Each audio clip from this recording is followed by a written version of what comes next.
6 मई की आधी रात भारत के फाइटर प्लेन तैयार थे, जैसे दुश्मनों की सांसें गिन रहे हों। स्कैल्प क्रूज मिसाइल्स, हैमर बम और हमारे कामिकाज़े ड्रोन भी तैयार थे। पिछले 12 दिनों से एक सीक्रेट कंट्रोल रूम में NSA अजित डोभाल की निगरानी में देश के सबसे घातक दिमाग मिशन बना रहे थे, एकदम चुपचाप मगर जानलेवा। टारगेट थे POK और पाकिस्तान के आतंकी अड्डे। एक एक इंच की खबर सटीक तरीके से रखी गई थी। 2 हफ्ते पहले उन हरामी आतंकवादियों ने कहा था, तो जाके मोदी को बता। लेकिन अब प्रधानमंत्री का जवाब साफ था, देश की बेटियों के संदूर की कीमत तुम्हें चुकानी होगी पाकिस्तान। एक मिशन उन भारतीय महिलाओं के बदले और न्याय के लिए, जिनके पहलगाम आतंकवादी हमले में सुहाग उजड़ गए। ऑपरेशन सिंदूर, वायुसेना, नौसेना और थल सेना का ऐसा जोड़ जो दुश्मन को उसके सपने में भी दिखे और उसकी नींद उड़ा दे। मई रात 1 बजे से 1:30 बजे के बीच हमारे लड़ाकू विमान और ड्रोन ने 24 हमले किए और आतंकवादी संगठनों LET, जैश और हिजबुल मुजाहिदीन के 9 ठिकानों को तबाह कर डाला। 4 पाकिस्तान में और 5 POK में।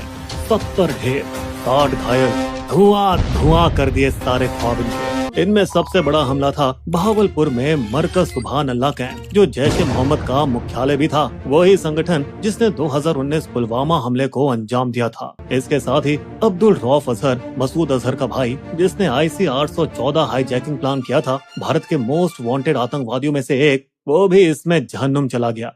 साथ ही मसूद अजहर के घर में उसके परिवार के 10 सदस्य और 4 करीबी सहयोगी भी ऊपर निकल लिए। फिर LET मुख्यालय मुरीद के, जहां 26/11 मुंबई हमले के दोषी अजमल कसाब और डेविड हेडली की ट्रेनिंग हुई थी, वो भी नस्तनाबूद कर दिए गए। मुजफ्फराबाद POK में शवाई नल्ला कैंप, एक LET ट्रेनिंग सेंटर जिनका पहलगाम हमले और 2024 में पहले के सोनमर्ग और गुलमर्ग हमलों में हाथ था, तबाह कर दिए गए। इसके साथ ही साथ ध्वस्त हो गया मरकज अब्बास, जो कि LOC से 13 किलोमीटर दूर था। इस LET कैंप में फिदाइन सुसाइड बॉम्बर्स को ट्रेनिंग दी जाती थी। अगली सुबह 7 मई 10 बजे ऑपरेशन सिंदूर नाम को आगे बढ़ाते हुए 2 महिला अधिकारियों IAF wing commander Vyomika Singh और सेना के कर्नल सोफिया कुरैशी ने मीडिया को जानकारी दी, हिंदू मुस्लिम एकता की मिसाल देते हुए। हमारी कर्नल सोफिया अकेली शेरनी थी, जिन्होंने फोर्स 18 में भारत की कमांड संभाल रखी थी, जहां बाकी देशों की फौज मर्द चला रहे थे। वही नवंबर 2020 में विंग कमांडर व्योमिका सिंह ने अरुणाचल में एक जानलेवा रेस्क्यू मिशन को लीड किया, जहां मौसम बेरहम था और ऊंचाइयों से भरा था। फिर भी सब झेलते हुए उन्होंने वहां काम किया। दोस्तों, आपको बता दें, उरी के बाद 12 दिन में स्ट्राइक हुई थी। पुलवामा के बाद भी 12 दिन में बालाकोट को उड़ाया गया था और अब पहलगाम के 14 दिन बाद आया ऑपरेशन सिंदूर, अब तक की सबसे बड़ी और घातक स्ट्राइक। दोस्तों, पाकिस्तान बौखला गया है। उसके इंटरनेट के जोकरों ने अफवाह उड़ाई है, राफेल गिरा दिया, इंडियन आर्मी बेस तबाह हो गया। पर दोस्तों, PIB ने 2-2 कह दिया है, सब फर्जी है, झूठ का पुलिंदा है। और अटैक के सिर्फ 1 घंटे बाद ही पाक आर्मी ने LOC पार से कायराना बमबारी शुरू कर दी, जिसमें उनकी बौखलाहट नजर आ गई। दुर्भाग्य से बॉर्डर के गांव में 15 मासूम भारतीय मारे गए, जिनमें 4 छोटे छोटे बच्चे भी थे और एक जवान भी शहीद हुआ। तो कहीं ना कहीं ऑपरेशन की कीमत दोस्तों हमें भी चुकानी पड़ी। यहाँ सबसे बड़ी बात ये थी कि IAF ने पूरा ऑपरेशन पाकिस्तानी एयर स्पेस में घुसे बिना कर दिया, क्योंकि स्कैल्प मिसाइल की रेंज 250 किलोमीटर से ऊपर है। वहीं हैमर की रेंज 50 से 70 किलोमीटर है। और दोस्तों, कामिकाज़े ड्रोन GPS से लैस होते हैं, जिनको कहीं से भी उड़ाया जा सकता है। इसके साथ ही सबसे गहरी चोट लगी जैश-ए-मोहम्मद के हेडक्वार्टर को बहावलपुर में, जो कि पाकिस्तान के अंदर 100 किलोमीटर की दूरी पर था। अब क्योंकि ये हमारे नए हथियारों की रेंज में था, तो हमने एकदम सटीक वार किया। यहाँ गौर करने वाली बात यह है कि भारत ने पाकिस्तानी आर्मी के किसी भी ठिकाने को छुआ तक नहीं, क्योंकि दोस्तों हमें युद्ध नहीं, इंसाफ चाहिए था। लेकिन 7 से 8 मई की रात को पाकिस्तान ने फिर हरकत की। उसके ड्रोन और मिसाइलें 15 भारतीय शहरों की तरफ बढ़ी, पर हमारे सुदर्शन चक्र ने यानी S-400 सिस्टम ने खुद को बिजली जैसे एक्टिवेट किया और सारे पाकिस्तानी हथियारों को हवा में ही फोड़ दिया। ये तो कुछ भी नहीं, फिर हमारे हार्पी ड्रोन निकाले गए और पाकिस्तान के HQ-9 मिसाइल लॉन्चर और एयर डिफेंस को लाहौर में ही ठिकाने लगा दिया। दोस्तों, बता दें कि 8 मई की रात को भी पाकिस्तान ने सस्ते हमास स्टाइल रॉकेट हमले करने की कोशिश की थी जम्मू, पंजाब, राजस्थान के भारतीय आर्मी ठिकानों पर, मगर फिर से इंडिया ने उनका गेम ओवर करके दिखा दिया। तो दोस्तों, पिछले 2 हफ्तों में भारत ने पाकिस्तान पर लगातार दबाव कैसे बनाए रखा, आतंकवादियों की फुल प्लानिंग बेनकाब कैसे की और ऐसा क्या हुआ जिससे हमारी सुरक्षा में सेंध लग पाई, भारत ने आखिर ऐसे क्या ठोस कदम उठाए और कैसे पहलगाम दोषियों को उनके छिपे हुए बिलों से निकाल निकाल कर भगाया गया। दोस्तों, हमारा पहलगाम पार्ट 2 इन्हीं सवालों का जवाब देगा। तो पहलगाम हमले के कुछ घंटे बाद ही मामला बिगड़ने लगा और आईएएफ ने राफेल जेट के साथ आक्रमण की तैयारियां शुरू कर दी। वहीं नौसेना के आईएनएस सूरत ने एक सफल सरफेस टू एयर मिसाइल का टेस्ट किया। इस सब की वजह से बॉर्डर के उस पार पाकिस्तान के पसीने छूटने लगे थे और उन्होंने पूरी फौज को अलर्ट कर अरेबियन सी में अपने मिसाइल टेस्ट किए और भारतीय विमानों को ट्रैक करना शुरू किया। दोस्तों, पाकिस्तान का एलओसी के पार बेवजह अटैक करना और उस पर हमारी फौज का धुआंधार जवाब हमले के दिन से ही जारी है। लेकिन यहाँ सबसे बड़ा ब्रह्मास्त्र तो भारत ने निकाला इंडस वाटर ट्रीटी का पानी बंद करके, जिसकी वजह से लगभग 80% पाकिस्तान सूखा पड़ सकता है, खासकर पंजाब और सिंध जैसे इलाकों में जहाँ खेती इसी पानी पर टिकी है। और ये कोई छोटी बात नहीं है दोस्तों, क्योंकि 1960 की इंडस वाटर ट्रीटी आज तक कभी नहीं तोड़ी गई, न ही युद्ध के समय और न ही आतंकी हमलों के बाद। मिट्टी हटाने के बहाने भारत ने चिनाब नदी के बहाव को इस कदर रोक दिया कि पानी अब सिर्फ 1.5 फीट रह गया है, जिससे लोग अब पैदल नदी पार करने लगे हैं। इस मास्टर स्ट्रोक के चलते भारत ने झेलम और चिनाब नदियों पर 5 नए पावर प्रोजेक्ट्स को फास्ट ट्रैक पर डाल दिया है, जिन्हें पूरा होने में 3 से 5 साल लग सकते हैं। दोस्तों, आपको बता दें कि अब तक ये सब करने के लिए ट्रीटी के तहत पाकिस्तान की मंजूरी लेनी पड़ती थी, लेकिन इस बार कतई नहीं। इंडिया फिर से झेलम नदी पर बांध शुरू करना चाहता है ताकि पानी के फ्लो को कंट्रोल किया जा सके और वो पीओके या पाकिस्तान में अपनी मर्जी से बाढ़ या सूखा ला सके। बता दें कि भारत में रह रहे पाकिस्तानियों को वापस घर भेज दिया गया है और बाघा अटारी बॉर्डर भी सील कर दिया गया है। इतना सख्त रवैया अपनाया गया है कि एक सीआरपीएफ जवान को बर्खास्त तक कर दिया गया जब उसने एक पाकिस्तानी महिला से शादी की बात को छुपाया था। दिल्ली में पाकिस्तानी एम्बेसी में जो भी फौजी अफसर थे सबको वापस भेज दिया गया और भारत ने अपने 25 अफसर भी इस्लामाबाद वाली एम्बेसी से वापस बुला लिए। इस पर पाकिस्तान ने अपना एयर स्पेस बंद कर दिया और भारत ने भी यही कदम उठाया, मगर इससे भारतीय एयरलाइनों को हर महीने 300 करोड़ का एक्स्ट्रा खर्च आएगा, क्योंकि अब उसे पाकिस्तान के आसपास से अपनी उड़ानों को मोड़ना पड़ेगा। लेकिन 2019 में पुलवामा के बाद भी उन्होंने 700 करोड़ रुपए का नुकसान उठाया था, फिर भी उन्होंने राष्ट्रीय हित में ये नुकसान हंसकर झेला था। व्यापार को बंद करने के साथ ही भारत ने पाकिस्तान के साथ सभी इम्पोर्ट और एक्सपोर्ट पर रोक लगा दी है। और अब क्योंकि भारत पाकिस्तान को दवाइयां बनाने का 60% कच्चा माल और जरूरी केमिकल सप्लाई करता था, इसीलिए अब पाकिस्तानियों की वाट लगने वाली है, क्योंकि अब वहाँ दवाइयों की कीमत 10 गुना तक बढ़ जाएगी। इसके बदले में पाकिस्तान ने 1972 का शिमला समझौता होल्ड पर रख दिया है। वो समझौता ही इतना मजाकिया है जैसे पाकिस्तान का दावा है कि वो आतंकवाद को सपोर्ट नहीं करता।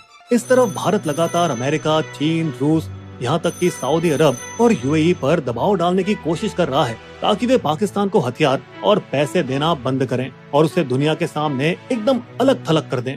इन सब चीजों ने पाकिस्तान में इतनी खलबली मचा दी है कि हाफिज सईद के घर के बाहर सुरक्षा बढ़ा दी गई है और स्पेशल सर्विस ग्रुप के कमांडो को तैनात कर दिया गया है। दोस्तों, बता दें कि पीओके पहले ही कई दिनों से इमरजेंसी में था, जहां 1000 से ज्यादा मदरसे सावधानी के तौर पर बंद कर दिए गए थे।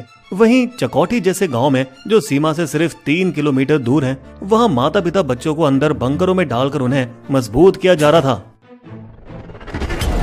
और इन सब के बीच हमारी एनआईए ने पूरा जोर लगा रखा है अपनी डिजिटल जासूसी से आतंकियों के मुजफ्फराबाद और कराची के खुफिया अड्डे ट्रैक किए हैं और खुलासा किया है कि कैसे टीआरएस के मास्टरमाइंड कसूरी ने 2 लोकल कश्मीरी, अनंतनाग से आदिल ठोकर जिन्हें लीडर बनाया, और सोपोर के आसिफ शेख को उसका साथी। दोस्तों, इनकी कहानी कुछ इस तरह है कि 10 साल पहले ठोकर बस एक पार्ट टाइम स्कूल टीचर था, लेकिन जब उसने मारे गए आतंकियों के जनाजे में जाना शुरू किया तो वहीं से उसकी आंखों में जन्नत का सपना आने लगा। जिहाद में जुड़ जाओ। और बिना किसी को बताए ठोकर लीगल वीजा पे अटारी बॉर्डर क्रॉस करके पाकिस्तान चला गया और वहाँ जिहाद और हथियारों की ट्रेनिंग ली। आतंकी प्लानिंग की शुरुआत हुई थी एलईटी कमांडर फारूक अहमद और हाशिम मूसा के साथ, जो पाकिस्तान सेना के पूर्व कमांडो और हमले में भी शामिल थे। पहलगाम हमले के 8 महीने पहले अक्टूबर 2024 में ठोकर ने ही पाकिस्तानी आतंकी हाशिम मूसा और तलहा को लेटेस्ट हाईटेक हथियार के साथ एलओसी पार कराई गई। फिर उनको जम्मू के पूंछ रजौड़ी सेक्टर के मुश्किल रास्तों से कश्मीर में घुसाने में मदद कराई गई।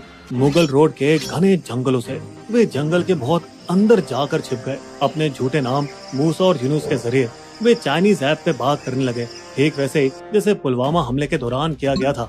दोस्तों बता दें, पुराने एंटीना वाले मोटे फोन नहीं थे, बल्कि थे लेटेस्ट चाइनीज सैटेलाइट स्मार्टफोन, और इनमें satellite texting, GPS calling, internet जैसे सारे फीचर्स थे जिन्हें ट्रैक करना बेहद ही मुश्किल था, जिनका इस्तेमाल किया गया हमले के दौरान अपने पाकिस्तान में बैठे कायर आकाओं के साथ जुड़े रहने के लिए। जैसे कि कोई कंट्रोल रूम ऑपरेशन चल रहा हो। ये कुछ वैसा ही था जैसे 26/11 मुंबई हमलों में हुआ था। दोस्तों बता दें कि सर्च ऑपरेशन के दौरान आदिल और आसिफ के घर से धमाके का सामान बरामद हुआ था, जिसके बाद उन गद्दारों के घर नष्ट कर दिए गए थे ताकि एक मिसाल कायम की जा सके और युवाओं को पाकिस्तानी आतंकवादियों से जुड़ने से रोका जा सके। इन सब के बावजूद दोस्तों हमने गलतियां तो की है, जिसको सरकार ने पार्टी बैठक में भी माना। हम इस हमले को रोक नहीं पाए। हमने गलती कर दी बिना सिक्योरिटी को बताए बेसरन को इस साल जल्दी खोलकर। बेसरन को इस साल जल्दी खोल दिया गया बिना सिक्योरिटी को बताए। लेकिन दोस्तों रिपोर्ट्स कहती है कि बेसरन तो साल के ज्यादातर टाइम खुला ही रहता है, सिर्फ बहुत ज्यादा बर्फ पड़ने पर ही बंद होता है। यहाँ समस्या दरअसल ये थी कि सबसे पास का चेक पोस्ट भी बहुत दूर था, पहाड़ी के बेस पर 10 से 11 किलोमीटर दूर, जहाँ राष्ट्रीय राइफल आरआर की 3री बटालियन और सीआरपीएफ की 116वीं बटालियन तैनात रहती है। इसी वजह से ऊपर बेसरन पर फोर्स काफी देर बाद पहुंची, क्योंकि पहले 2.5 किलोमीटर तो एटीवी और बाइक से कवर किए गए, लेकिन अगले 4.5 किलोमीटर उन्हें कीचड़ और दलदल में भागते हुए कवर करना पड़ा। दोस्तों बता दें कि रॉ और आईबी ने अप्रैल की शुरुआत में ही अलर्ट जारी कर दिया था, लेकिन कहीं और का। श्रीनगर और पहाड़ियों के पास संदिग्ध लोग देखे गए हैं, टूरिस्टों पर हमला हो सकता है।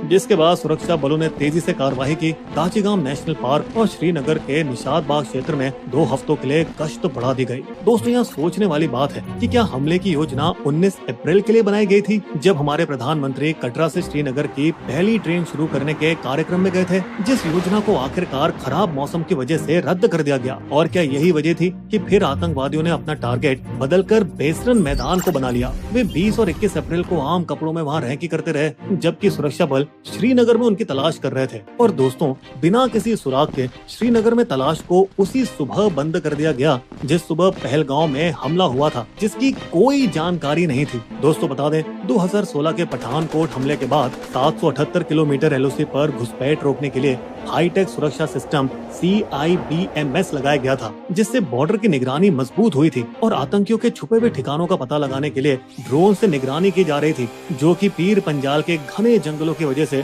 पूरी तरह से नाकाम हो गई। वहीं बेसरन जैसे हाई रिस्क जोन में ना तो कोई कैमरा था, ना ही कोई ड्रोन, और 2020 में चीन के साथ झड़पों के चलते 3री राष्ट्रीय राइफल आरआर को पूर्वी लद्दाख में भेजना पड़ गया था, और उसी दौरान उसका कुछ हिस्सा दोबारा बेसरन के पास मुगल रोड के इलाके में तैनात किया जा रहा था जब ये घटना हुई थी। और इसी वजह से पिछले 5 सालों से बेसरन घाटी के आसपास मुगल रोड के 10 किलोमीटर के बफर जोन की सुरक्षा सिर्फ 116वीं सीआरपीएफ बटालियन ही संभाल रही है। और इसी सिक्योरिटी गैप का फायदा उठाकर आतंकियों ने पीर पंजाल के जंगल और गुफाओं में अपने अड्डे बना लिए थे, जिसके बाद ये साफ नजर आ रहा था कि कैसे दोनों चीन और पाकिस्तान से लड़ने की वजह से हमारे सुरक्षा बलों को विभाजित और खींच दिया गया था। और ऊपर से सरकार ने जब कोरोना के दौरान फौज की भर्ती बंद की तो सेना में 1.2 लाख जवानों की कमी भी हो गई थी। लेकिन दोस्तों सुधार के कदम शुरू हो चुके हैं। पहलगाम के 17-18 सबसे खतरे वाले पॉइंट्स पर सीआरपीएफ के चेक पोस्ट और ड्रोन सर्वेलेंस लगाए जा रहे हैं, और 72वीं इन्फेंट्री डिवीजन ने लद्दाख में राष्ट्रीय राइफल्स की जगह ले ली है, ताकि इसे पूरी तरह से जम्मू में फिर से तैनात किया जा सके, जो कि बढ़िया है, लेकिन थोड़ा लेट है। फिर भी पुराने जमाने की तरह जंगलों में लगातार गश्त और स्थानीय मुखबिरों का होना ही इसका समाधान है, क्योंकि सब कुछ शुरू हुआ एक छोटी सी चोरी से, जब पाकिस्तानी आतंकवादियों ने कुछ टूरिस्ट की लाशों से 2 मोबाइल चुरा लिए थे।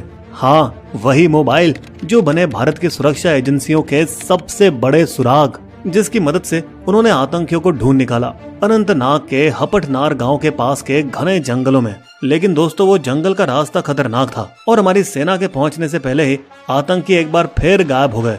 फिर कुछ दिन बाद हमारे सुरक्षा बलों ने उन्हें फिर ढूंढ निकाला और कुलगाम के जंगलों में हुआ एनकाउंटर, लेकिन आतंकी फिर से तूफान के धुएं की तरह गायब हो गए। इस बार खास बात ये थी कि पहले जैसे ये लोग गांव वालों के घर में जबरदस्ती घुसकर खाना खाते थे, अब भूखे आतंकी डिनर टाइम पर घरों में घुसकर जल्दी से रोटी चावल उठाकर भाग जाते हैं, जिससे ये पता चलता है कि कई स्थानीय कश्मीरी इन आतंकवादियों का समर्थन नहीं कर रहे, बल्कि सुरक्षा बलों को जानकारी देने में मदद कर रहे हैं। यहाँ तक कि वे मोमबत्ती लिए आतंकी हमले का विरोध भी कर रहे हैं, जो पहले कभी नहीं हुआ। इंडियन नेवी के लेफ्टिनेंट विनय नरवाल की पत्नी, जिनकी इमेज वायरल हुई थी, वह भी इनके समर्थन में आई।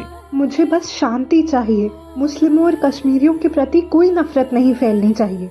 जिस वजह से उन्हें टारगेट बना दिया गया, उन्हें ट्रोल्स द्वारा गाली दी जा रही है। लेकिन फिर यहाँ हमारी सरकार ने हिंदू मुस्लिम एकता का नेक संदेश दिया। एक हिंदू और एक मुस्लिम महिला अफसर को ऑपरेशन सिंदूर का चेहरा बना के, जो कि एक बहुत ही घातक और तगड़ा हमला था, जो अब पाकिस्तान को अगला आतंकवादी हमला करने से पहले 2 बार सोचने पर मजबूर करेगा। दोस्तों, हमें उम्मीद है कि हमले के सीधे जिम्मेदार आतंकवादियों को भी जल्द ही पकड़ लिया जाएगा। इस भारी तनाव की घड़ी में हम ये आशा करते हैं कि दोनों न्यूक्लियर देशों के बीच जंग नहीं, अमन हो।